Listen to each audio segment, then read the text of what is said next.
Alors Benjamin, 2-2, 2 buts, mais finalement ça n'a pas suffi pour la victoire. Bah non, tout à fait. On avait à cœur pour notre dernier match de championnat à domicile de rapporter les 3 points et surtout de mettre la manière, parce que la semaine dernière c'était catastrophique. Donc on avait à cœur d'au moins montrer plus d'envie et plus d'organisation, plus de présence dans les duels, plus de foot surtout. Et sur ça, je pense que pendant 1 heure c'était bon. On s'est un peu rassuré à ce niveau-là.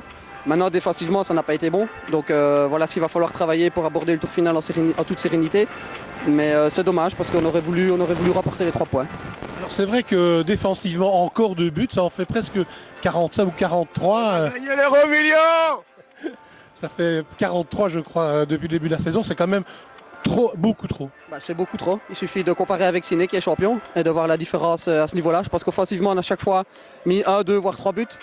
Donc à ce niveau-là, c'est plutôt positif. Mais c'est vrai que défensivement, il ne faut pas seulement critiquer les défenseurs. Je crois que c'est un bloc qui est concerné. Et c'est vrai qu'à ce niveau-là, il y a encore énormément de travail. On l'a encore vu aujourd'hui sur les phases arrêtées. Quasi à chaque fois, c'était occasion de but. On prend 2 buts, des hommes tout seuls au deuxième piquet, alors qu'on met l'accent dessus toute la semaine, on travaille les phases arrêtées. Donc à un moment donné, il va quand même falloir prendre conscience qu'on ne peut pas, contre des bonnes équipes, faire ce genre d'erreur, parce que sinon ça se paye cash. Et le tour final, c'est sur un match. On fait ce genre d'erreur, on est mené 0-2, le match il est terminé, bonsoir, et voilà. Et ce serait dommage de galvauder tout ça par un manque de concentration.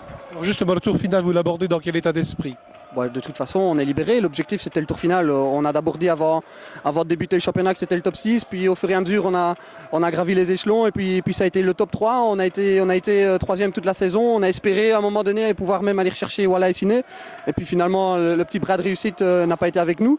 Maintenant, bon voilà, on l'aborde, je pense, avec un bon deuxième tour. On s'est un peu rassuré au niveau de la manière aujourd'hui, au niveau de l'organisation, au niveau de l'envie dans les duels, etc.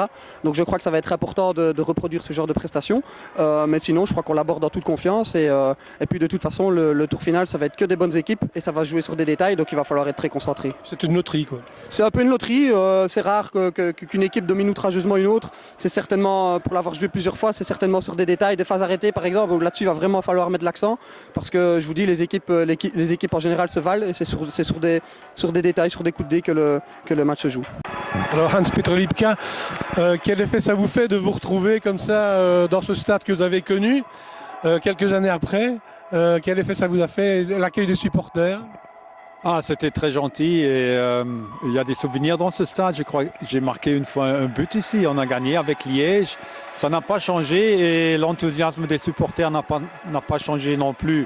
Un peu moins aujourd'hui comme dans le temps, mais toujours très chaleureux. Et qu'avez-vous pensé de l'équipe? Il y a des qualités, il y a peut-être aussi quelques défauts. J'ai vu des qualités aujourd'hui, aussi des défauts en défense, 2 buts à mon avis qui étaient bêtes, on pouvait éviter. Mais c'est une équipe dynamique et il y a aussi des joueurs avec une bonne technique. Et le système m'a bien plu et j'espère qu'ils iront en D3 pour l'année prochaine. Hein. Vous suivez comme ça encore l'évolution et les matchs du Foot Club liégeois? Oui, je sais bien qu'il y a eu des faillites dans les derniers 14 ans ou 15 ans et que le club est chaque fois revenu. Et maintenant, aujourd'hui, j'étais invité par M. Lacombe, le nouveau président, et je trouve que c'est un très bon président. Et il y a une nouvelle ambiance dans le club et je crois aussi avec le retour de l'entraîneur Robert Vassège comme directeur sportif que ça donne un dynamisme au club pour redevenir le Liège qui était dans les années avant. Vous allez suivre les résultats du tour final? Oui, bien sûr. J'ai entendu le tirage au sort, ça serait demain. Donc j'espère qu'il y a un match à la maison. Ça sera dimanche prochain? Peut-être. Oui, peut-être. Donc, oui, fingers crossed. Et qu'est-ce que ça représente pour vous ce passage que vous avez fait de plusieurs années à Liège? Dans votre carrière, c'était très important? Oui, pour moi, c'est des meilleurs souvenirs de ma carrière ici à Liège. J'ai joué en Coupe d'Europe avec Liège. FC Cologne, c'était bien aussi. C'était le début de ma carrière. Mais je trouve la meilleure ambiance qu'il y a eu à Liège et aussi j'ai toujours aimé de jouer pour Liège alors.